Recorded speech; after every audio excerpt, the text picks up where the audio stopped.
ಶ್ರೀಗುರುಭ್ಯೋ ನಮಃ ಪರಮಗುರುಭ್ಯೋ ನಮಃ ಶ್ರೀಮದಾನಂದತೀರ್ಥಭಗವತ್ಪಾದಾಚಾರ್ಯಗುರುಭ್ಯೋ ನಮಃ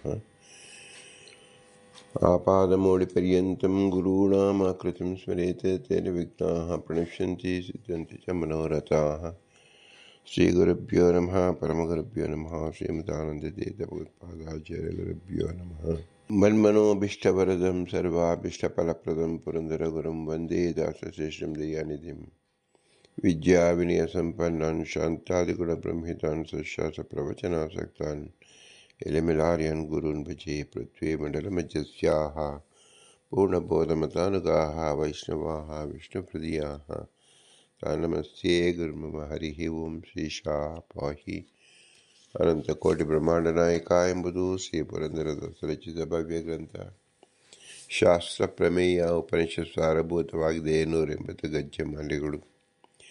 ನಾವು 82ರಿಂದ 97 ಗಜ್ಜೆವನ್ನು ನೋಡುತ್ತಿದ್ದೆವು. ಅಕ್ರೂರ ವರ್ಧ, ಅಂಬರೀಷ ವರ್ಧ, ನಾರದ ವರ್ಧ, ಪ್ರಹ್ಲಾದ ವರ್ಧ, ಗಜೇಂದ್ರ ವರ್ಧ, ಮುಚುಕುಂದ ವರ್ಧ, ಧ್ರುವ ವರ್ಧ, ವಿಭೀಷಣ ವರ್ಧ, ಪುಂಡರೀಕ ವರ್ಧ ಮತ್ತು ಪರಾಶರ ವರ್ಧ ಎಂದು 10 ಜನ ವರದರು. 10 ಎಂಬುದು ಅನಂತ ಸಂಖ್ಯಾವಾಚಿ. ವರದರು ಅಂದರೆ ಸಾತ್ವಿಕರು. ತಮ್ಮ ಮೋಕ್ಷಕ್ಕಾಗಿ ಉಪಾಸನೆ ಮಾಡಿದ ಕ್ರಮವನ್ನು ವರದರು ಎಂಬ ಅಂಕಿತದಿಂದ ನಮಗೆ ಸೂಚಿಸುತ್ತಿದ್ದಾರೆ. ಆದ್ದರಿಂದ ಪುರಂದರದಾಸರು ತೋರಿಸಿದ ಮಾರ್ಗ ಉಪಾಸನಾ ಮಾರ್ಗ. ಉಪಾಸನೆಗೆ ಮುಖ್ಯ ಕೇಂದ್ರವಾದದ್ದು ಬಿಂಬ. ಆದ್ದರಿಂದ ಇದನ್ನು ಜೀವ ಪ್ರಕರಣದಲ್ಲಿ ಬಿಂಬೋಪಾಸನವೇ ಕೇಂದ್ರೀಕೃತವಾಗಿದೆ. ಬಿಂಬೋಪಾಸನ, ದೇವರ ಪ್ರಕರಣ, ಬಿಂಬೋಪಾಸನ ಇದು ಆಧಾರಿತ ಯಾವುದು? ಸರ್ವಮೂಲ ಗ್ರಂಥಗಳು ಅಂತ ಏನು? ಪೌರುಷವಾದ ಸಕಲ ಆಗಮಗಳು, 10 ಉಪನಿಷತ್ತುಗಳು, 10 ಪ್ರಕರಣಗಳು, ಇತಿಹಾಸ, ಪುರಾಣ ಸಕಲವೂ ಸೇರಿದೆ. ಸಕಲ ಶಾಸ್ತ್ರ ಪ್ರಮೇಯಭೂತವಾದದ್ದು ಎಂದರ್ಥ. ಇದನ್ನು ತೋರಿಸುವ ದರ್ಪಣಾಕಾರವಾಗಿ ನಾವು ಚಿಂತಿಸುತ್ತಿದ್ದೇವೆ. ಭಗವಂತನ ನಾಮಗಳಾಗಲಿ, ಭಗವಂತನ ಗುಣಗಳಾಗಲಿ, ಭಗವಂತನ ರೂಪಗಳಾಗಲಿ ಎಲ್ಲವೂ ಸಮಸ್ತವೂ ಅಭಿನ್ನವಾದುದು ಎಂದನ್ನು ತಿಳಿಯಬೇಕು ಎಂದು ಪುರಂದರದಾಸರು ನಮಗೆ ತಿಳಿಸುತ್ತಲೇ ಬರುತ್ತಿದ್ದಾರೆ. ಶ್ರೀಮದೈತರೇಯ ಭಾಷ್ಯದಲ್ಲಿ ಪ್ರತಿ ಶಬ್ದಕ್ಕೂ ಸಹ ನಮಗೆ ಅದನ್ನೇ ವಿಶೇಷಾಕಾರವಾಗಿ ತಿಳಿಸಿಕೊಡ್ತಾ ಇದ್ದಾರೆ. ವಿಷ್ಣು ಸರ್ವಶಬ್ದ ವಾಚ್ಯ ಎಂದು ತಿಳಿದರೆ ಮಾತ್ರ ಮೋಕ್ಷ ಎಂಬುದು ಅತಿ ಪ್ರಮುಖವಾದ ಅಂಶವಾಗಿದೆ. ಅದು ಉಪನಿಷತ್ ವಾಕ್ಯವು, ಅದು ಇಂಗಿತವೂ ಆಗಿದೆ. ಅದನ್ನು ಇಂದು ನಾವು ವಿಚಾರಿಸುತ್ತಿದ್ದೇವೆ.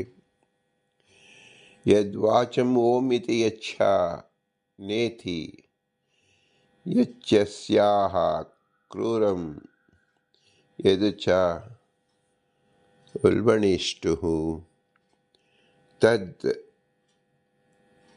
ವಿಯಾಯ ಕವಯೋಃ ಅನ್ವಯಿಂದನ್ ನಾಮ ಯಥಾ ಸಂವೃತ್ಯಾಪಿ ಗೃಥೇಧಿ ಯಸ್ಮಿನ್ನಾಮ ಸಮತೃಪ್ಯೈತೃತೇಧಿಃ ತತ್ತದೇವಾಃ ಸರ್ವಯುಜೋ ಭವಂತಿ ತೇನ ಪಾಪ್ಮನಃ ಅಪಹತ್ಯ ಬ್ರಹ್ಮಣ ಸ್ವರ್ಗಂ ಲೋಕಮಪ್ಯೇತಿ ವಿದ್ವಾನ್.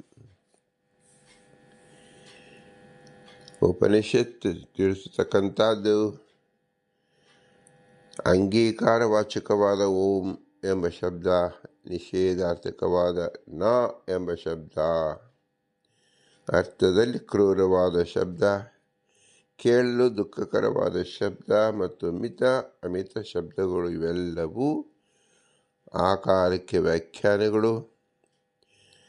ಜ್ಞಾನಿಗಳಾದ ದೇವತೆಗಳು ಇವೆಲ್ಲವನ್ನು ವಿಚಾರಿಸಿ ಅಕಾರಾದಿ ನಾಮಾರ್ಥಭೂತ ಭಗವನ್ ಮಹಿಮೆಗಳನ್ನು ತಿಳಿದುಕೊಂಡರು ಮತ್ತು ಜ್ಞಾನವು ಪಕ್ವವಾದಾಗ ಮುಕ್ತರಾಗಿ ಅತ್ಯಂತ ತೃಪ್ತರಾದರು. ಕೃತಕೃತ್ಯರಾದರು ಎಂದೇ ಹೆಸರು. ಯದ್ವಾಚ ಓಮಿತಿ ಯಚ್ಚಾನ್ಯ ಇತಿ ಯಚ್ಚಾಸ್ಯಾಂ ಕ್ರೂರಂ ಯದು ಚ ಉಲ್ಬಣಿಷ್ಟು ತದ್ವಿಯಾಯ ಕವಯೋಃ ಅನ್ವವಿಂದನ್ ನಾಮಾಯತ್ಯಾಸಮೃತ್ಯಾಭ್ಯುಚ್ಯತೆ ದಿಹಿ.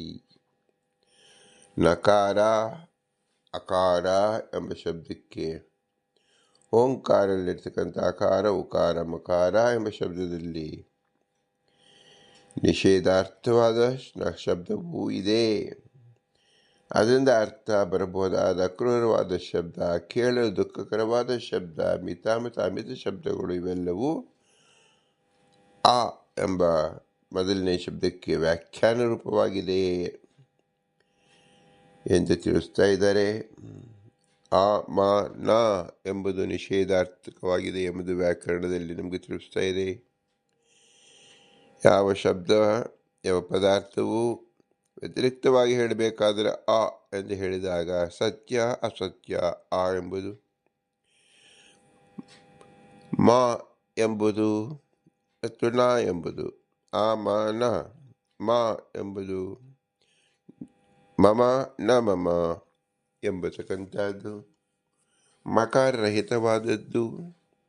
ಇವೆಲ್ಲವೂ ದೋಷವನ್ನು ತೋರಿಸತಕ್ಕಂಥ, ನಿಷೇಧವನ್ನು ತೋರಿಸ್ತಕ್ಕಂಥ ಶಬ್ದ ಆ ಮ ನ. ಈ ಮೂರು ಸಹ ಭಗವಂತನ ಆಕಾರದಲ್ಲಿದೆ.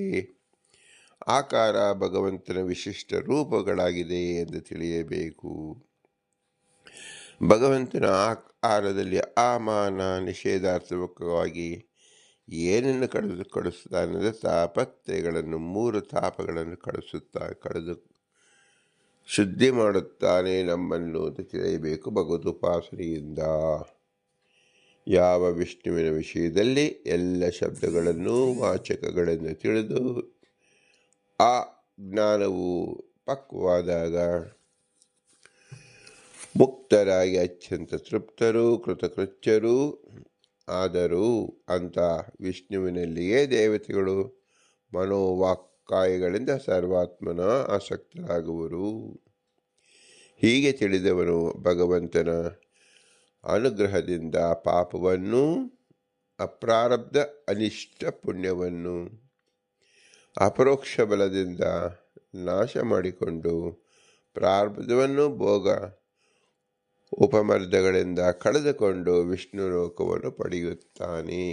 ಕೇವಲ ಆ ಎಂಬ ಒಂದೇ ಶಬ್ದದ ಅರ್ಥವನ್ನು ಭಗವಂತನಲ್ಲಿ ಅನ್ವಯ ಮಾಡಿ ನಾವು ತಿಳಿದುಕೊಂಡಾಗ, ಅದನ್ನು ಅನುಭವಿಸಿದಾಗ, ಭಗವಂತನ ರೂಪವನ್ನು ಚಿಂತಿಸಿದಾಗ ಏನಾಗುವುದು? ನಮ್ಮಲ್ಲಿರ್ತಕ್ಕಂಥ ಅಪ್ರಾರಬ್ಧ ಅನಿಷ್ಟ ಪುಣ್ಯ ಪಾಪಗಳೆಲ್ಲವೂ ನಾಶವಾಗುವುದು. ಅಪ್ರಾರಬ್ಧವಾದದ್ದು ಎಲ್ಲವೂ ನಾಶವಾಗುತ್ತಿದ್ದು, ಪ್ರಾರಬ್ಧವಾಗಿದ್ದರಲ್ಲೂ ಸಹ ಉಪಮರ್ದವಾಗುವುದು. ಇದೆರಡು ಆಗುವುದರಿಂದ ನಮಗೇನು ಪ್ರಯೋಜನ ಅಂದರೆ ಭಗವಂತ ಅವನ ಅನುಗ್ರಹದಿಂದ ಪಾಪವನ್ನು, ಅಪ್ರಾರಬ್ಧ ಅನಿಷ್ಟ ಪುಣ್ಯವನ್ನು ಅಪರೋಕ್ಷ ಬಲದಿಂದ ನಾಶಪಡಿಸಿಕೊಂಡು ಪ್ರಾರಬ್ಧವನ್ನು ಭೋಗ ಉಪಮರ್ದದಿಂದ ಕಳೆದುಕೊಂಡು ವಿಷ್ಣು ಲೋಕವನ್ನು ಹೊಂದುತ್ತಾರೆ ಎಂಬುದರ್ಥ. ಆದ್ದರಿಂದ ಆ ಕಾರದ ವಿಶಿಷ್ಟತೆಯನ್ನು ನಾವು ತಿಳಿದುಕೊಳ್ಳಬೇಕು.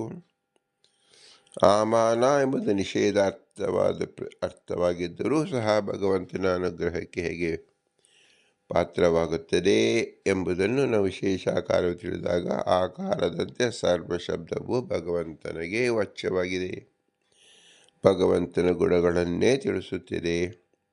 ಪ್ರತಿಯೊಂದು ಗುಣಗಳನ್ನು ತಿಳಿಯುವಾಗ ನಮ್ಮಲ್ಲಿರ್ತಕ್ಕಂಥ ತಾಪತ್ರೆಗಳಿಂದ ನಾವು ಮುಕ್ತರಾಗುತ್ತೇವೆ.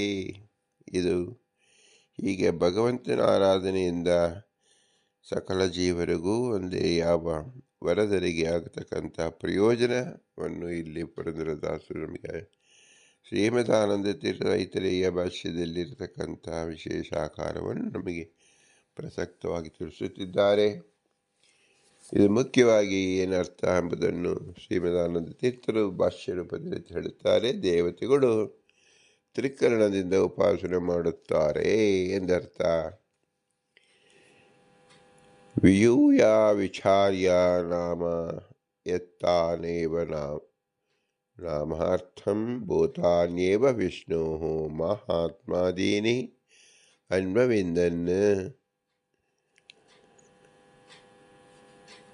ತತಶ್ಚಾಧಿಕಂ ಸಮತೃಪ್ಯನ್ ಶ್ರುತೇಃ ಪರಿಪಕ್ವೇ ಸತಿಜ್ಞಾನೇ ಯಸ್ಮಿನ್ ವಿಷ್ಣೋ ನಾಮಾನಿ ಜ್ಞಾತ್ವಾ ತಸ್ಮಿನ್ ಜ್ಞಾನೇ ಪರಿಪಕ್ವೇ ಸಮತೃಪ್ತನ್ ತಸ್ಮಿನ್ನೇವ ದೇವಾಃ ಸರ್ವಯುಜೋ ಭವಂತಿ.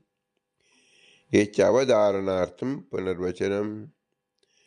ಸರ್ವಯುಜೋ ಭವಂತಿ ಮನೋವಾಕ್ಕರ್ಮಭಿಃ ತತ್ರೈವ ಯುಕ್ತಾ ಭವಂತಿ. ಅರ್ಥತಃ ಕಠಿಣಂ ಕ್ರೂರಂ ಉಲ್ಬಣಂ ತ್ರಿಶ್ರವಣ ಅಪ್ರಿಯಂ ಇತಿ ಶಬ್ದನಿರ್ಣಯೇ.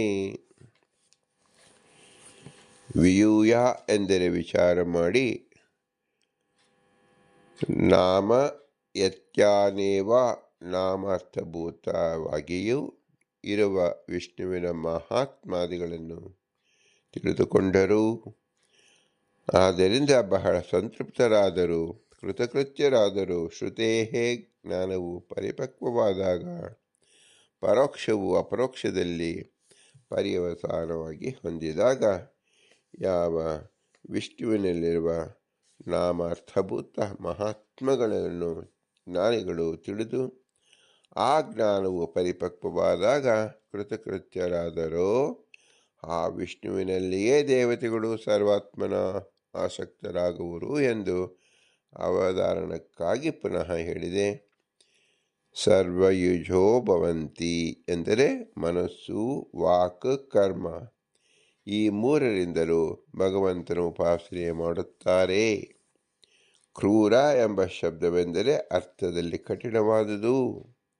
ಉಲ್ಬಣ ಎಂದರೆ ಕೇಳಲು ಅಪ್ರಿಯವಾದುದು ಎಂದು ಶಬ್ದ ನಿರ್ಣಯದಲ್ಲಿ ಹೇಳಿದೆ. ಆದ್ದರಿಂದ ಕ್ರೂರಂ ಉಲ್ಬಣ ಅಷ್ಟುಹು ಎಂಬ ಶಬ್ದಗಳಲ್ಲಿ ಪುನರುಕ್ತಿ ಇಲ್ಲ.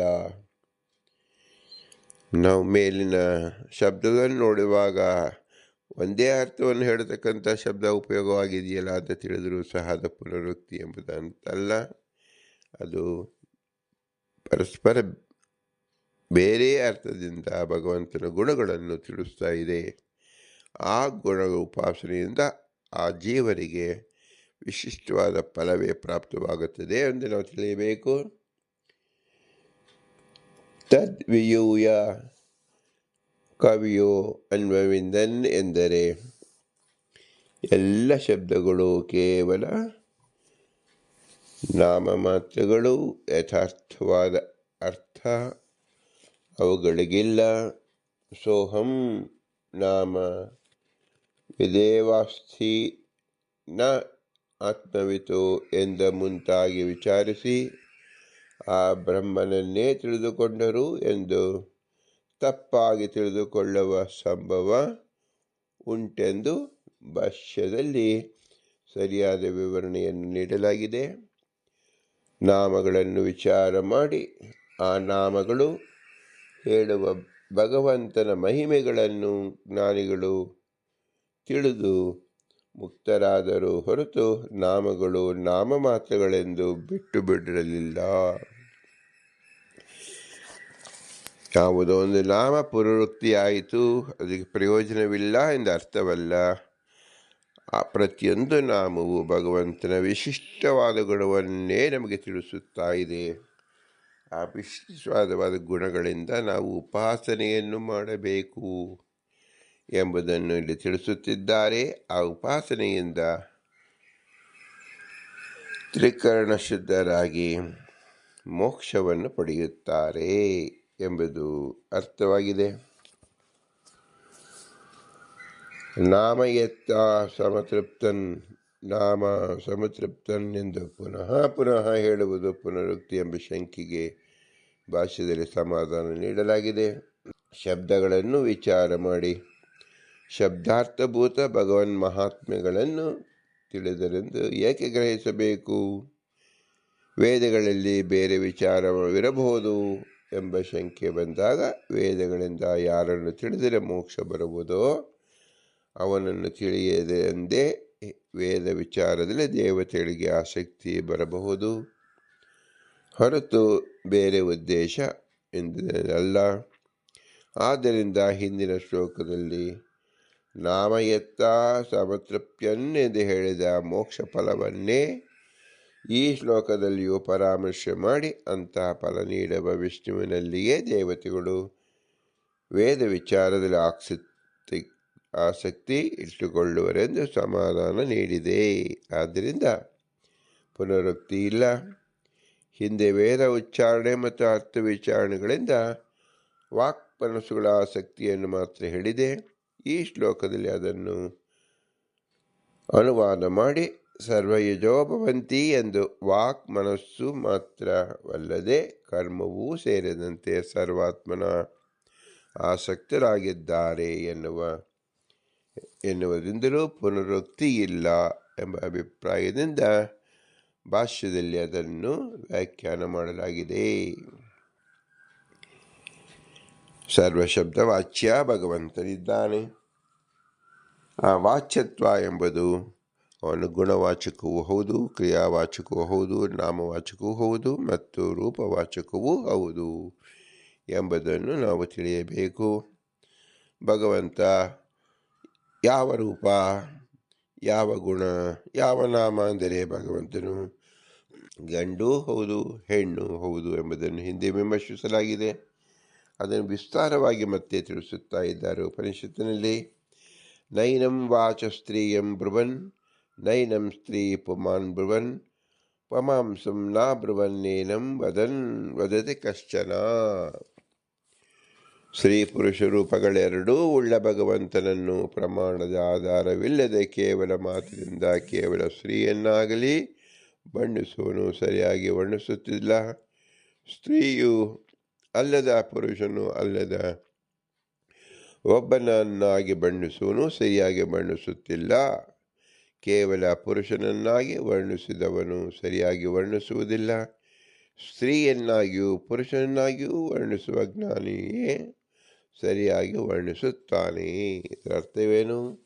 ಭಗವಂತ ಪುರುಷನೂ ಹೌದು, ಅದೇ ಕಾಲದಲ್ಲಿ ಅವನು ಸ್ತ್ರೀಯೂ ಹೌದು ಎಂಬುದನ್ನು ತಿಳಿದು ನಾವು ಭಗವಂತನ ಗುಣವನ್ನು ತಿಳಿದುಕೊಳ್ಳಬೇಕು ಎಂಬುದು ಉಪನಿಷತ್ತಿನ ಸಾರ ಸಂಗ್ರಹವಾಗಿದೆ.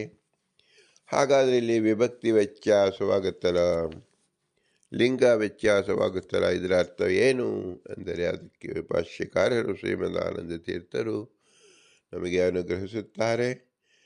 ಅಸ್ತ್ರೀ ಪುಮಾನ್ ಬ್ರುವನ್ ಅಸ್ತ್ರೀ ಪುಮಾಂಸ ಬ್ರುವನ್ ಸಪ್ತಶ ಪ್ರಥಮೇತು ಸೂತ್ರಾತ್ ಸ್ವಾತಂತ್ರ್ಯೇ ವಿಭಕ್ತಿ ವ್ಯತ್ಯಯ ಇತಿ ಚ ಸ್ವತಂತ್ರೋ ಹಿ ಭಗವನ್ ತತ್ಪ್ರೇರಿತ ಏವ ತಂ ವದತಿ ಚ ಅಭಿಪ್ರಾಯಃ. ವದನ್ ವದತಿ ವದನ್ನೇವ ನ ವದತಿ ಭವತ್ಯೇವ ಹಿ ಭಗವಾನ್ ಶ್ರೀರೂಪಃ ಪುಂರೂಪಶ್ಚ ತಸ್ಮಾದ್ ವದತ್ಯೇವ ಅಪ್ರಸಿದ್ಧತ್ವಾತ್ ನ ವದತಿ ಚ.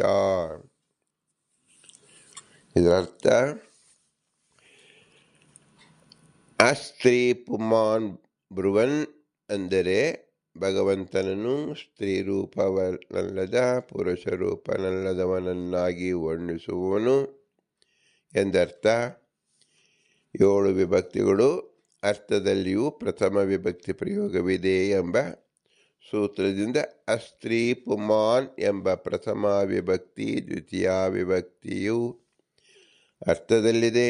ಸ್ವಾತಂತ್ರ್ಯವನ್ನು ತಿಳಿಸುವ ಅಭಿಪ್ರಾಯವಿರುವಾಗ ವಿಭಕ್ತಿ ವ್ಯತ್ಯಾಸ ಮಾಡಬಹುದು ಎಂದು ಸೂತ್ರವಿದೆ. ಭಗವಂತನು ಸ್ವತಂತ್ರನೆಂಬುದು ಪ್ರಸಿದ್ಧ. ಅವನ ಪ್ರೇರಣೆಗಳಿಗಾಗಿಯೇ ಅವನನ್ನು ವರ್ಣಿಸುತ್ತಾನೆ ಎಂಬುದು ಈ ವಿಭಕ್ತಿ ವ್ಯತ್ಯಾಸದ ಅಭಿಪ್ರಾಯ. ವದತಿ ಎಂಬುದನ್ನು 3 ನಕಾರದೊಂದಿಗೆ ಮಾತ್ರವಲ್ಲದೆ ವದನ್ ವದತಿ ಎಂದು ವದನ್ ಎಂಬುದರೊಡನೆಯೂ ಅನ್ವಯ ಮಾಡಬೇಕು. ಹಾಗೆ ಒಂದು ನಕಾರವನ್ನು ಅನುವೃತ್ತಿ ಮಾಡಿ ವದನ್ನೇವ ನ ವದತಿ ಎಂದು ಅನ್ವಯ ಮಾಡಬೇಕು. ಭಗವಂತನು ಸ್ತ್ರೀರೂಪನೂ ಪುರುಷರೂಪನೂ ಆಗಿಯೂ ಇರುತ್ತಾನೆ. ಆದ್ದರಿಂದ ಹಾಗೆ ವರ್ಣಿಸುವನು ಸರಿಯಾಗಿಯೇ ವರ್ಣಿಸುತ್ತಾನೆ ಎಂದರ್ಥ. ವಸ್ತುತಃ ಭಗವಂತನು ಲೋಕವಿಲಕ್ಷಣನಾದ್ದರಿಂದ ಸ್ತ್ರೀಯೂ ಅಲ್ಲ ಪುರುಷನೂ ಅಲ್ಲ ಎನ್ನುವನು ಸರಿಯಾಗಿಯೇ ವರ್ಣಿಸುತ್ತಾನೆ, ಮತ್ತು ಲೋಕವಿಲಕ್ಷಣನಾದ್ದರಿಂದ ಸ್ತ್ರೀಯೂ ಪುರುಷನೂ ಆಗಿದ್ದಾನೆ ಎನ್ನುವುದನ್ನು ಸರಿಯಾಗಿ ವರ್ಣಿಸುವುದಿಲ್ಲ. ಭಗವಂತ ಸ್ತ್ರೀ ಪುರುಷ ಏಕ ಕಾಲದಲ್ಲಿ ಆಗಿದ್ದಾನೆ ಎಂಬುದನ್ನು ನಾವು ತಿಳಿಯುವ ಬಗೆ ಇದಾಗಿದೆ. ಇದನ್ನು ವಿಶೇಷಾಕಾರ ವಿವರಣೆ ಮಾಡುವುದೆಂದರೆ ಅಸ್ತ್ರೀ ಪುಮಾನ್ ಬ್ರುವನ್ ಎಂಬಲ್ಲಿ ಅಸ್ತ್ರೀ ಪುಮಾಂಸ ಬ್ರುವನ್ ಎನ್ನಬೇಕಾಗಿತ್ತು. ಭಗವಂತನನ್ನು ಸ್ತ್ರೀಯೂ ಅಲ್ಲದ ಪುರುಷನೂ ಅಲ್ಲವನ್ನಾಗಿ ವರ್ಣಿಸುವವನು ಎಂದು ಅದರ ಅರ್ಥ. ಆದರೆ ದ್ವಿತೀಯ ವಿಭಕ್ತಿ ಸ್ಥಾನದಲ್ಲಿ ಪ್ರಥಮ ವಿಭಕ್ತಿ ಇದೆ. ಭಗವಂತನು ಸ್ವತಂತ್ರ, ಅವನ ಪ್ರೇರಣೆಯಿಂದ ಜೀವನು ಅವನನ್ನು ವರ್ಣಿಸುತ್ತಾನೆ ಎಂದು ತಿಳಿಸಲು ಈ ವಿಭಕ್ತಿ ವ್ಯತ್ಯಾಸ ಎಂದಿದೆ. ಭಾಷ್ಯದಲ್ಲಿ ವರ್ಣನ ಕ್ರಿಯೆಯಲ್ಲಿ ಕರ್ಮವಾಗಿದ್ದು ಕರ್ತು ಕಾರಕಕ್ಕೆ ಅಧೀನನೆಂದು ಭಗವಂತನನ್ನು ಕರ್ಮತ್ವ ಬೋಧಕ ದ್ವಿತೀಯ ವಿಭಕ್ತಿಯಿಂದ ಹೇಳಿದೆ. ಸ್ವತಂತ್ರಕಾರಕನಾದ ಕರ್ತೃ ಎಂಬ ಅರ್ಥದ ಪ್ರಥಮ ವಿಭಕ್ತಿಯಿಂದ ಹೇಳಿದ್ದರಿಂದ ವಸ್ತುತಃ ಭಗವಂತನೇ ವರ್ಣನ ಕ್ರಿಯೆಗೆ ಮುಖ್ಯ ಕರ್ತೃ. ಅವನ ಪ್ರೇರಣೆಯಿಂದ ಜೀವನು ಅಮುಖ್ಯ ಕರ್ತನಾಗಿದ್ದಾನೆ ಎಂದು ತಿಳಿಸಿದಂತಾಗಿದೆ. ಭಾಷ್ಯದಲ್ಲಿ ವದತ್ಯೇವಾ ಅಪ್ರಸಿದ್ಧತ್ವಾತ್ ನ ವದತಿ ಚ ಎಂಬಲ್ಲಿ ಅಪ್ರಸಿದ್ಧತ್ವಾತ್ ಎಂಬುದನ್ನು ಪೂರ್ವೋತ್ತರಗಳೆರಡಕ್ಕೂ ಅನ್ವಯಿಸಿ ಭಗವಂತನನ್ನು ಸ್ತ್ರೀಯೂ ಅಲ್ಲ ಪುರುಷನೂ ಅಲ್ಲ ಎಂದು ವರ್ಣಿಸುವನು ಸರಿಯಾಗಿಯೇ ವರ್ಣಿಸುತ್ತಿದ್ದಾನೆ. ಭಗವಂತ ಲೋಕ ವಿಲಕ್ಷಣ, ಲೌಕಿಕ ಸ್ತ್ರೀ ಎಂತೆಯೂ ಅಲ್ಲ, ಲೌಕಿಕ ಪುರುಷನಂತೆಯೂ ಅಲ್ಲ ಎಂದು ಭಗವಂತನನ್ನು ಸ್ತ್ರೀಯೂ ಹೌದು ಪುರುಷನೂ ಹೌದು ಎಂದು ವರ್ಣಿಸುವನು ಸರಿಯಾಗಿ ವರ್ಣಿಸುತ್ತಿಲ್ಲ. ಭಗವಂತ ಲೌಕಿಕ ಸ್ತ್ರೀಯಂತಲ್ಲ, ಲೌಕಿಕ ಪುರುಷನಂತೆಯೂ ಅಲ್ಲ ಎಂದು ಎರಡೂ ಬಗೆಯಾಗಿ ಅನ್ವಯಿಸಿ ಅರ್ಥೈಸಬೇಕು. ನಾವು ಸ್ತ್ರೀ ಅಂತ ಹೇಳಿದಾಗ ನಮ್ಮಂತೆಯೇ ಲೋಕಪುರುಷರ ಸ್ತ್ರೀಯನ್ನು ನಾವು ತೆಗೆದುಕೊಳ್ಳಬಾರದು.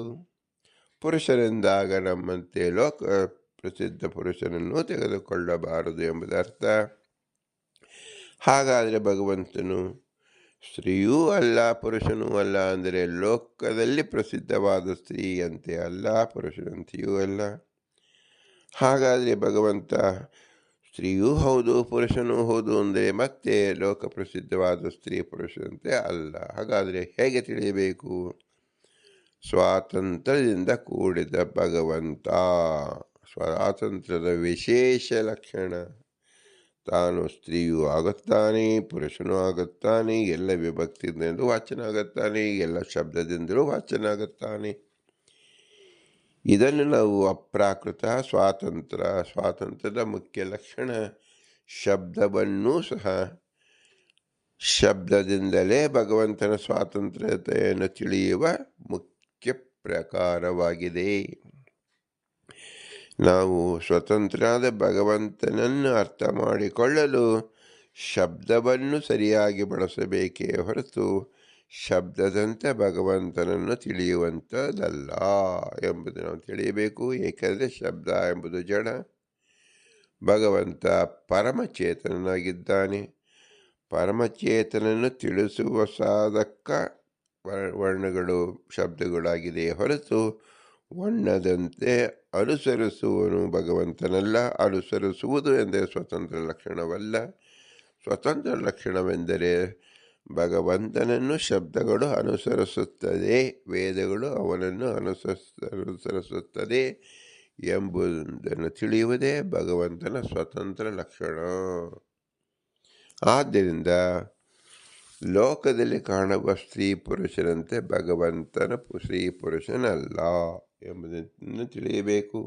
ಹಾಗಾದರೆ ಪರಮಾತ್ಮ ನಪುಂಸಕೇನು ಅಂದರೆ ಪರಮಾತ್ಮ ನಪುಂಸಕನಲ್ಲ ಎಂಬುದನ್ನು ಮುಂದಿನ ಭಾಷ್ಯ ರೂಪದಲ್ಲಿ ತಿಳಿಸುತ್ತಾರೆ. ಶ್ರೀರೂಪಶ್ಚೇವ ಪುಂರೂಪೋ ಯಸ್ಮಾನ್ನಾರಾಯಣ ಸ್ಥಿತಃ ಪುಮಾನ್ ಸ್ತ್ರೀ ಚ ಇತಿ ವಾಚ್ಯೋ ಅಥೋ ವೈಲಕ್ಷಣ್ಯತ್ವಾನ್ನ ಚ ಉಚ್ಯತೆ ವಿಷ್ಣೋರ್ನಪುಂಸಕಾರೋ ನೈವಾಸ್ಯ ಕ್ವಚನ ಪ್ರಭೋಃ ತಥಾಪಿ ರಾಗಕೃಷ್ಟತ್ವಾತ್ ತಶಬ್ದೈರಪಿ ಕಥ್ಯತೆ ಇತಿ ಗಾರುಡೇ. ನಾರಾಯಣನು ಶ್ರೀರೂಪನೂ ಪುರುಷರೂಪನೂ ಆಗಿರುವುದರಿಂದ ಅವನನ್ನು ಪುರುಷನೆಂದೂ ಸ್ತ್ರೀ ಎಂದು ಹೇಳಬಹುದು. ಲೋಕವೈಲಕ್ಷಣ್ಯವಿರುವುದರಿಂದ ಲೌಕಿಕ ಸ್ತ್ರೀಯೂ ಅಲ್ಲ, ಲೌಕಿಕ ಪುರುಷನೂ ಅಲ್ಲ ಎಂದು ಹೇಳಬಹುದು. ಯದ್ಯಪಿ ಸರ್ವಶಕ್ತನಾದ ವಿಷ್ಣುವಿಗೆ ನಪುಂಸಕ ರೂಪದಲ್ಲಿಯೂ ಇಲ್ಲ, ಆದರೂ ಲೌಕಿಕ ಸ್ತ್ರೀ ಪುರುಷರಂತೆ ಅನುರಾಗಕ್ಕೆ ಪರವಶನಾಗುವುದರಿಂದ ನಪುಂಸಕ ಶಬ್ದಗಳಿಂದಲೂ ಕರೆಸಿಕೊಳ್ಳುತ್ತಾನೆ ಎಂದು ಗರುಡ ಪುರಾಣದಲ್ಲಿ ಹೇಳಿದೆ. ಇದರ್ಥವೆಂದರೇನು? ಭಗವಂತ ತನ್ನ ಸ್ತ್ರೀ ರೂಪಕ್ಕೆ ಪುರುಷ ರೂಪವನ್ನು ರಮಿಸುತ್ತಾನೆ. ಆದ್ದರಿಂದ ರಮಿಸುತ್ತಾನೆ ಅಂದರೆ ಇಷ್ಟಪಡುತ್ತಾನೆ. ಯಾವುದು? ತನ್ನ ಸ್ತ್ರೀ ರೂಪವನ್ನೇ ಇಷ್ಟಪಡುತ್ತಾನೆ ಎಂದರ್ಥ. ಆದ್ದರಿಂದ ಭಗವಂತ ನಪುಂಸಕ ಅಂದರೆ ಏನು? ಅವನು ಪುರುಷನು ಅಲ್ಲ, ಸ್ತ್ರೀಯೂ ಅಲ್ಲ ಅಂದರೆ ಲೌಕಿಕವಾದಂತೆ ಅಲ್ಲ, ಅಪೌರುಷೀಯವಾದದ್ದು, ಅಪ್ರಾಕೃತವಾದದ್ದು. ಮತ್ತು ಪುರುಷನು ಹೌದು, ಸ್ತ್ರೀಯೂ ಹೌದು ಎಂದು ತಿಳಿಯಬೇಕು. ನಪುಂಸಕ ಎಂಬುದು ದೋಷಕೃತ್ಯವಾದ್ದರಿಂದ ಭಗವಂತನಲ್ಲಿ ಯಾವ ದೋಷವೂ ಇಲ್ಲದಿರುವುದರಿಂದ ಆ ದೋಷದ ಪ್ರಸಕ್ತಿಯಿಂದ ನಾವು ನಪುಂಸಕ ಶಬ್ದ ಭಗವಂತನನ್ನು ದೋಷದಿಂದ ಕೂಡಿದವ ಎಂದು ತಿಳಿಯಬಾರದು. ಅಂದರೆ ಪುರುಷನು ಅಲ್ಲ, ಸ್ತ್ರೀ ಎಂದರ್ಥ. ಸ್ತ್ರೀಯಲ್ಲ, ಪುರುಷ ಎಂದರ್ಥ. ಹೀಗೆ ನಾವು ತಿಳಿಯಬೇಕು. ಎರಡೂ ಏಕಕಾಲದಲ್ಲಿ ಆಗಿದ್ದಾನೆ, ಲೋಕದಂತೆ ಆಗಿಲ್ಲ ಎಂಬುದನ್ನು ತಿಳಿಸುವ ಶಬ್ದ ನಪುಂಸಕ ಎಂದು ತಿಳಿಯಬೇಕೇ ಹೊರತು ದೋಷಗ್ರಹಣೆ ಮಾಡತಕ್ಕಂಥದ್ದಲ್ಲ ಎಂಬುದನ್ನು ಭಾಷ್ಯಕಾರರು ನಮಗೆ ವಿಶೇಷಾಕಾರವಾಗಿ ತಿಳಿಸಿಕೊಟ್ಟಿದ್ದಾರೆ. ದೇವತೆಗಳಿಂದ ರಥೋತ್ಸವ ಕಾರ್ಯ ಹೇಗೆ ಮಾಡುತ್ತಂದರೆ ಇಂತಹ ಶಬ್ದದಿಂದ ಅವರು ಭಗವಂತನ ಆರಾಧನೆ ಮಾಡುವುದರಿಂದ, ಶಬ್ದಗಳು ಅಂದರೆ ಯಾವುದು? ಭಗವಂತನ ಕೊಂಡಾಡುವ ವೇದಗಳು. ವೇದದಿಂದ ಭಗವಂತನ ರೂಪವ ಚಿಂತನೆಯನ್ನು ಮಾಡುವುದೇ ಭಗವದ್ ಆರಾಧನೆ ಎನಿಸುತ್ತದೆ. ಭಗವಂತನ ಸ್ತ್ರೀ ಪುರುಷಗಳ ಒಡನಾಟ ಹೇಗಿರುತ್ತೆ ಎಂಬುದನ್ನು ಭಾಷ್ಯದಲ್ಲಿ ತಿಳಿಸ್ತಾ ಇದ್ದಾರೆ. ಶ್ರೀ ಪುಂರೂಪೋ ಸಕೇಶವ ಯಸ್ಮಿನ್ ಸ್ವ ಆತ್ಮನಿ ಯುಕ್ತ ಸರಮೇತೆ ಶ್ರೀ ಪುಮಾತ್ಮನ ಮುನಿಗಂಧರ್ವ ಪಿತ್ರಾದ್ಯೈಃ ನ ತತ್ಪ್ರಾಪ್ಯಂ ಕಥಂಚನ ಅಪ್ನುವಂತಿ ಸುರಾ ಸರ್ವೇ ತದ್ರೂಪಂ ಚಾಜ್ವಲತ್ ಸದಾ ಅರ್ಧನಾರಿ ಪುಮಾಕಾರಂ ತಸ್ಯ ವಾಮಸ್ಯ ತಾನಿ ಚ ಶ್ರೀರೂಪಾಣಿ ತು ಸರ್ವಾಣಿ ವಿಷ್ಣೋರತ್ಯ ಅದ್ಭುತಾನಿ ಚ ವಿಷ್ಣೋರ್ಯಾನಿ ತು ಪುಂರೂಪಾಣಿ ಸ್ಥಿತಾನಿ ಅನ್ಯ ದಕ್ಷಿಣೆ ತಾನ್ಯಸ್ಯೇವ ತು ರೂಪಾಣಿ ಯುಜ್ಯಂತೆ ಅತ್ಯ ಪರಸ್ಪರಂ. ಶ್ರೀ ಪುರುಷರೂಪಿಯಾದ ಕೇಶವನು ಯಾವ ಲೋಕದಲ್ಲಿ ಸ್ತ್ರೀ ಪುರುಷರು ರೂಪದಿಂದ ತನ್ನಲ್ಲಿಯ ಕೂಡಿದ್ದು ಕ್ರೀಡಿಸುವನು, ಆ ಲೋಕವು ಋಷಿ, ಗಂಧರ್ವ, ಪಿತೃ ಮುಂತಾದವುಗಳಿಗೆ ಯಾವ ಬಗೆಯಿಂದಲೂ ಪ್ರಾಪ್ತವಲ್ಲ. ಸದಾ ಜಾಜ್ವಲ್ಯಮಾನವಾದ ಅರ್ಧನಾರಿ ನರನರಾದ ರೂಪವಾದ ಎಲ್ಲ ದೇವತೆಗಳು ಹೊಂದುತ್ತಾರೆ. ವಿಷ್ಣುವಿನ ಅತಿ ಅದ್ಭುತವಾದ ಎಲ್ಲ ಶ್ರೀರೂಪಗಳು ಅವನ ಎಡಭಾಗದಲ್ಲಿರುತ್ತದೆ. ಅವನ ಅತಿ ಅದ್ಭುತವಾದ ಎಲ್ಲ ಪುರುಷ ರೂಪಗಳು ಅವನ ಬಲಭಾಗದಲ್ಲಿರುತ್ತದೆ. ಅವನ ರೂಪಗಳೇ ಪರಸ್ಪರ ಕೂಡುತ್ತದೆ. ಹೀಗೆ ಎಡಭಾಗದಲ್ಲಿರತಕ್ಕಂಥದ್ದು ಭಗವಂತನ ಶ್ರೀರೂಪ, ಬಲಭಾಗದಲ್ಲಿರತಕ್ಕಂಥದ್ದು ಭಗವಂತನ ಪುರುಷ ರೂಪ ಎಂದು ತಿಳಿಯಬೇಕು ಸಮಸ್ತ ಜಾಗದಲ್ಲಿ. ಇದು ಮೋಕ್ಷದಲ್ಲಿ ಸುಪ್ರಸಿದ್ಧವಾಗಿರುತ್ತದೆ. ಮುಕ್ತರು ಇದನ್ನು ನೋಡಿ ನಲಿಯುತ್ತಾರೆ. ಮುಕ್ತ ಜೀವರ ಶೃಂಗಾರ ಲೀಲೆ ಹೇಗೆ ನಡೆಯುತ್ತೆ ಎಂಬುದನ್ನು ಭಾಷ್ಯಕಾರರು ತಿಳಿಸುತ್ತಾರೆ. ಏಷ ನಾರಾಯಣೋ ದೇವಾ ಹಿ ಅರ್ಧನಾರಿ ಪುಮಾತ್ಮಕಃ ಸರ್ವೇ ದೇವಾಃ ಸ್ವಭಾರ್ಯಸ್ಯ ತಂ ಪ್ರಾಪ್ಯೋ ಪುರುಷೋತ್ತಮಂ ಏಕೀಭಾವಂ ಸ್ವಭಾರ್ಯಾಭಿಧಾರ್ಯ ನಾರೀ ಪುಮಾತ್ಮನಃ ಪ್ರಾಪ್ತೆ ಉಪಾಸತೆ ವಿಷ್ಣುಂ ಮುಕ್ತಾ ಸಂಸಾರ ಸಾಗರಾತ್ ಮೋದಂತೆ ಚ ರಮಂತೆ ಚ ವಿಭಾಗಂ ಚ ಇಚ್ಛಾಮಪ್ನುಯುಃ ಬಹುಧಃ ಚ ಭವಂತೇತೆ ಶ್ರೀ ಪುಮಾತ್ಮ ಪೃಥಕ್ತ್ವತಃ ಪ್ರಸಾದಾತ್ ವಾಸುದೇವಸ್ಯ ಭಾಗ್ಯೈಃ ಶ್ರೀ ಪುಂಸಸ್ತರೂಪಿಣ ತೇನೈವ ನೇತಾ ನಿತ್ಯಂ ತದ್ವಶಾಸ್ತ್ರ ತತ್ಪರಾಯಣಾಃ ರಮಂತೆ ನಾನ್ಯಗೋ ಅಗಮ್ಯೋಸೌ ದೇಶೋ ವಿಷ್ಣು ಪರಾತ್ಮನಃ. ಆ ನಾರಾಯಣ ದೇವನು ಅರ್ಧನಾರೀ ನರರೂಪದಿಂದಾಗಿದ್ದಾನೆ. ಎಲ್ಲ ದೇವತೆಗಳು ವಿಷ್ಣು ಸಮೇತವಾಗಿ ಸಂಸಾರ ಸಾಗರದಿಂದ ಮುಕ್ತರಾಗಿ ಆ ಪುರುಷೋತ್ತಮನಾದ ವಿಷ್ಣುವನ್ನು ಹೊಂದಿ ತಮ್ಮ ಪತ್ನಿಯರೊಡನೆ ಅರ್ಧನಾರಿ ಪುರುಷ ರೂಪದಿಂದ ಏಕೀಭಾವವನ್ನು ಹೊಂದಿ ಆ ವಿಷ್ಣುವನ್ನು ಉಪಾಸನೆ ಮಾಡುತ್ತಾರೆ, ಆನಂದಿಸುತ್ತಾರೆ, ಕ್ರೀಡಿಸುತ್ತಾರೆ. ಸ್ವೇಚ್ಛೆಯಿಂದ ನಾನಾ ರೂಪದಿಂದಾಗಿ ವಿಭಾಗ ಹೊಂದುತ್ತಾರೆ. ವಾಸುದೇವನ ಅನುಗ್ರಹದಿಂದ ಅರ್ಧನಾರಿ ನರರೂಪದಿಂದ ಅಂಶಗಳಿಂದ ವಿಭಾಗ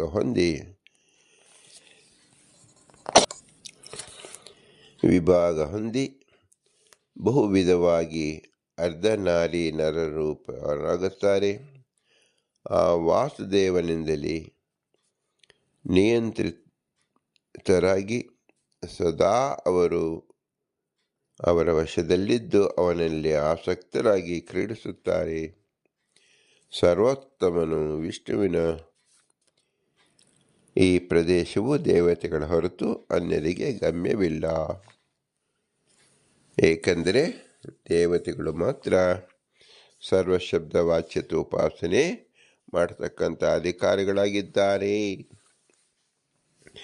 ಭಗವಂತನನ್ನು ಯಾರು ಸರ್ವಶಬ್ದ ಸಮನ್ವಯ ಮಾಡಿ ಉಪಾಸನೆ ಮಾಡುತ್ತಾರೋ ಅವರಿಗೆ ವಿಶಿಷ್ಟವಾದ ಫಲವನ್ನು ಭಗವಂತ ಕೊಡುತ್ತಾನೆ.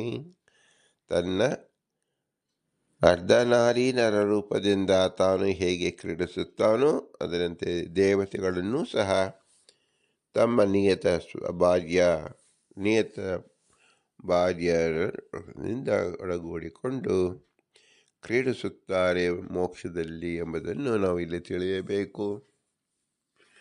ಭಗವಂತನು ಅತಿ ಅದ್ಭುತನಾದ್ದರಿಂದ ತಾನೇ ಸ್ತ್ರೀ ಪುರುಷನಾಗಿದ್ದಾನೆ. ಆದರೆ ದೇವತೆಗಳಿಗೆ ನಿಯತವಾದ ಪತಿಪತ್ಯತ್ವ ಇರುವುದರಿಂದ ಆ ಇಬ್ಬರೂ ಜೀವರು ಸಹ ಮಿಳಿತರಾಗಿ ಕ್ರೀಡಿಸುತ್ತಾರೆ ಎಂಬುದನ್ನು ತಿಳಿಯಬೇಕು. ಭಗವಂತನಲ್ಲಿ ಅಭಿನ್ನವನ್ನು ನೋಡಬೇಕು. ದೇವತೆಗಳಲ್ಲಿ ಸ್ವಭಾರ್ಯರಲ್ಲಿ ಭಿನ್ನವನ್ನೇ ನಾವು ತಿಳಿದುಕೊಳ್ಳಬೇಕು. ಇದು ಮೋಕ್ಷದಲ್ಲಿ ಅತಿ ಸ್ಪಷ್ಟವಾಗಿರುತ್ತದೆ. ಅದೇ ವ್ಯವಹಾರದಲ್ಲಿಯೂ ತಿಳಿಯಬೇಕು. ಜ್ಞಾನಿಗಳು ಹೀಗೆ ತಿಳಿಯುತ್ತಾರೆ ಎಂಬುದೇ ಇದರ ಅಭಿಪ್ರಾಯ. ದೇವತೆಗಳಿಗೆ ಮಾತ್ರ ಸರ್ವಶಬ್ದ ವಾಚ್ಯತೆ ಉಪಾಸನೆ ಇದೆ, ಬೇರೆಯವರಿಗೆ ಅದು ತಿಳಿಯುವ ಯೋಗ್ಯತೆ ಇರುವುದಿಲ್ಲ ಎಂಬುದನ್ನು ಭಾಷ್ಯಕಾರ ತಿಳಿಸಿಕೊಡುತ್ತಾರೆ.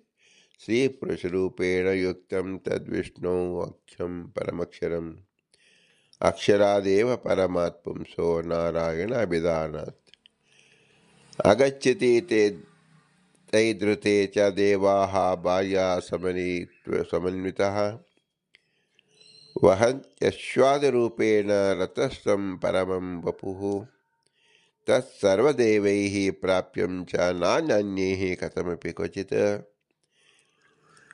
ಮಿಥ್ಯಾದಿ ಪಂಚರೂಪಂ ಯದ್ವಾಕ್ಯಂ ಲೋಕೆ ಅಥವಾ ಶ್ರುತೌ ನಾರಾಯಣಸ್ಯ ನಾಮ ಏತದ್ जानन्ति देवताः मनोवाक्कर्मभिः अस्मात् योगम् आस्पन्ति तत्र ते सर्वशब्दान् हरौ नेतु कस्य देवान् कृते बलं वायुवन्तस्तारतम्येन विष्णो नामर्थवेदिनः सम्यग्वेत्था मारुतौ अत्र तस्मान्मुक्तेभ्यो एव च सुरोभ्यो अधिकामानंदम नित्यं भुङ्क्ते हरेः अनुः इत्य अर्धनारी नारायण ತಂತ್ರೇ. ಶ್ರೀ ಪುರುಷ ರೂಪದಿಂದ ಒಂದುಗೂಡಿದ ಬೃಹತೀ ಸಹಸ್ರ ಅಕ್ಷರದ ಪ್ರತಿಪಾದ್ಯನಾದ ವಿಷ್ಣುವಿನ ಆ ಪರವಸ್ತುವು ಬೃಹತಿ ಸಹಸ್ರದ ಪ್ರತಿಪಾದ್ಯನಾದ ನಾರಾಯಣನೆಂಬ ಪರಮ ಪುರುಷನಿಂದಲೇ ಹೊರಗೆ ಬರುತ್ತದೆ. ಆಗ ಈ ದೇವತೆಗಳು ತಮ್ಮ ಪತ್ನಿಯರಿಂದೊಡಗೂಡಿ ಅಶ್ವಾದಿ ರೂಪದಿಂದ ರಥಾರೂಢವಾದ ಹರಿಯ ಉತ್ತಮ ರೂಪವನ್ನು ಹೊರುತ್ತಾರೆ. ಆ ರೂಪವು ಎಲ್ಲ ದೇವತೆಗಳಿಗೆ ಪ್ರಾಪ್ಯ, ಅನ್ಯರಿಗೆ ಎಲ್ಲಿಯೂ ಯಾವ ಬಗೆಯಿಂದಲೂ ಪ್ರಾಪ್ತವಲ್ಲ.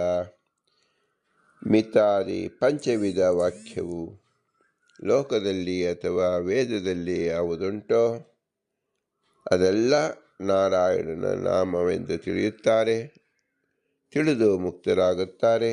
ಆದ್ದರಿಂದ ಅವರು ಮನಸ ವಾಕ್ಕರ್ಮಗಳಿಂದ ಅವನ ವಿಷಯದಲ್ಲಿಯೇ ಆಸಕ್ತಿ ಹೊಂದಿರುತ್ತಾರೆ. ಎಲ್ಲ ಶಬ್ದಗಳನ್ನು ಹರಿಪರವಾಗಿ ಅರ್ಥೈಸಲು ದೇವತೆಗಳಿಗೆ ಹೊರತು ಇನ್ಯಾರಿಗೂ ಸಾಮರ್ಥ್ಯವಿಲ್ಲ ಎಂದರ್ಥ.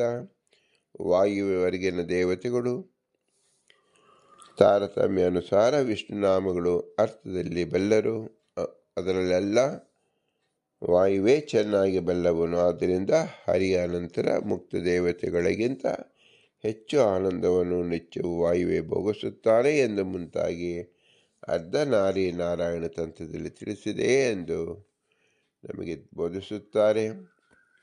ಭಗವಂತ ಅಕಾರ ಶಬ್ದವಾಚ್ಯ ಎಂಬುದು ಉಪನಿಷತ್ತಲ್ಲಿ ಆ ಇತಿ ಬ್ರಹ್ಮ ತತ್ರ ಆಗಮಃ ಅಹಮಿತಿ ಎಂಬುದಾಗಿ ಉಪನಿಷತ್ ತಿಳಿಸ್ತಾ ಇದೆ. ಸರ್ವಶಬ್ದವಾಚ್ಯ ಎಂಬುದು ಮೊದಲನೇ ಶಬ್ದ ಆ ಎಂದರೆ ಭಗವಂತನನ್ನು, ಅವನ ಆಕಾರ, ಅವನ ಗುಣ, ರೂಪ ಎಲ್ಲವನ್ನು ತಿಳಿಯಬಹುದಾಗಿದೆ. ಏವಂ ಸರ್ವೇ ಶಬ್ದ ಭಗವದ್ವಾಚಕಃ ಇತ್ಯುಕ್ತ್ವಾ ಅಕಾರೋ ವಿಶೇಷತೋ ನಾರಾಯಣವಾಚಕ ಇತ್ಯಾಹ ಆ ಇತಿ ಬ್ರಹ್ಮ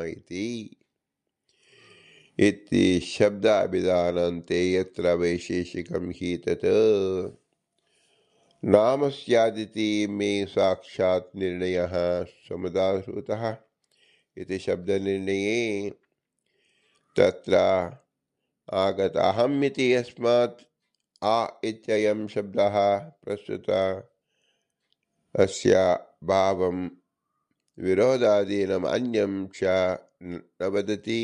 तस्मात् प्रत्यक्षत्वात् जीवजडात्मकस्य जगतः एव अनुक्तावपि प्रस्तुतः रूपत्वात् तदन्यस्तद्विरोधी तत्र दृश्यमानात् दोषवर्जितश्च अकारशब्दार्थः इति सिद्ध्यति. मनसि प्रस्तुतत्वात् अवचनेऽपि प्रस्तुतम् एव इदं सर्वं. दृष्टसम्बन्धित्वात् अदृष्टं सर्वमपि प्रस्तुतं भवति.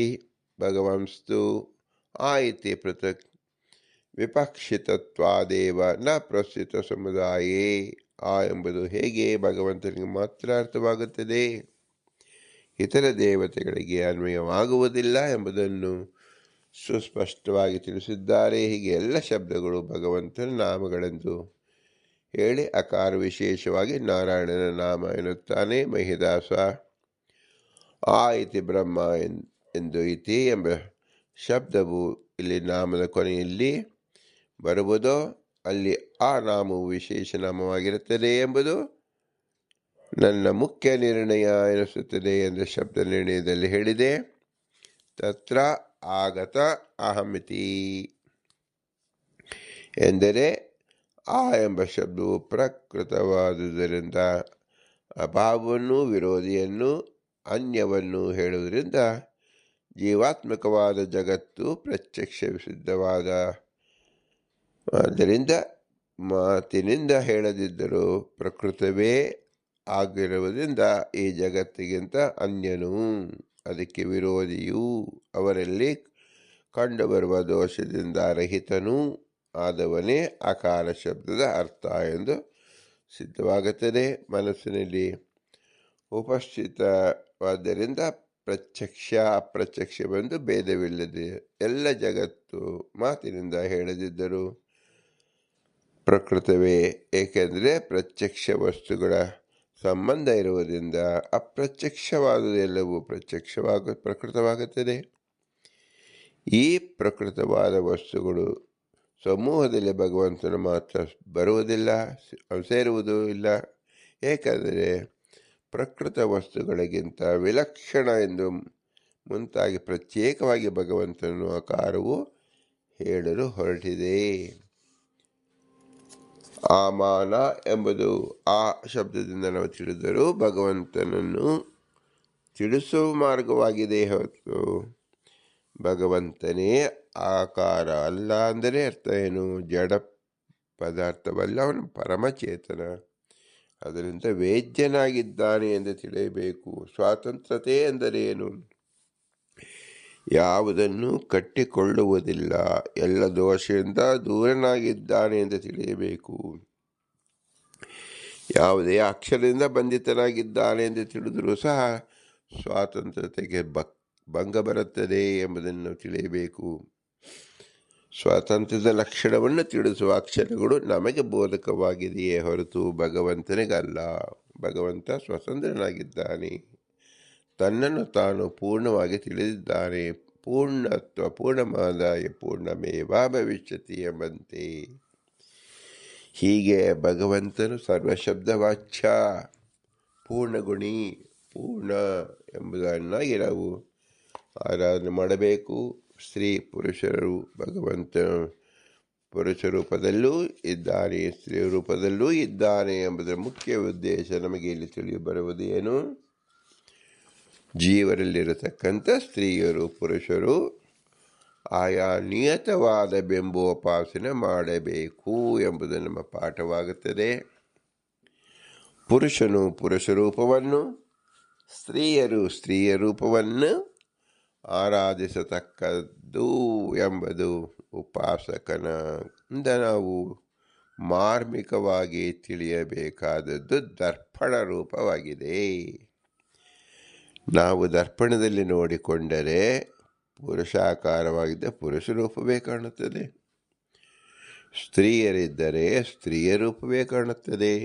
ಹೇಗೋ ಬಿಂಬನ ಸ್ತ್ರೀಯಾಗಿದ್ದರೆ ಪ್ರತಿಬಿಂಬವು ಸ್ತ್ರೀಯಾಗಿರುತ್ತದೆ, ಬಿಂಬವು ಪುರುಷನ ರೂಪ ಆಗಿದ್ದರೆ ಪ್ರತಿಬಿಂಬವು ಆಗುತ್ತಾರೆ ಎಂಬುದು ದರ್ಪಣದಲ್ಲಿ ನಾವು ನೋಡಬಹುದು.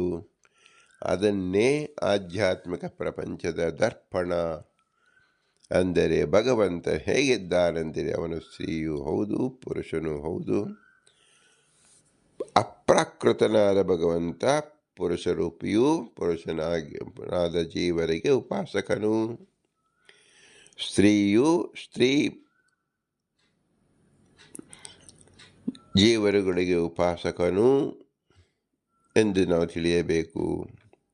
ಸ್ತ್ರೀ ಉಪಾಸಕನು ಎಂಬವಾಗ ವಿಭಕ್ತಿ ಪ್ರತ್ಯಯ ಲಿಂಗ ಪ್ರತ್ಯಯವನ್ನು ತಪ್ಪಾಗಿ ಬಳಸಿದಂತೆ ಆಗುವುದು ಅಂದರೆ ಆಗುವುದಿಲ್ಲ.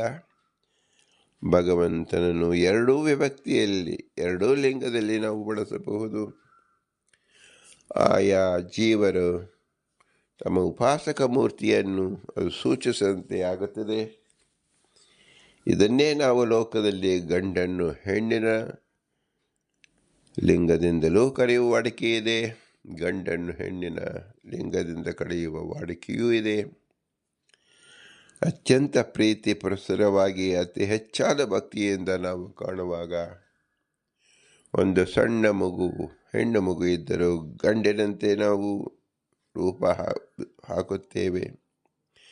ಗಂಡಿದ್ದರೂ ಹೆಣ್ಣಿನ ರೂಪ ತೊಡಗಿಸಿ ನಾವು ಆನಂದಪಡಿಸುತ್ತೇವೆ. ಇದರ ಅರ್ಥವೇನು?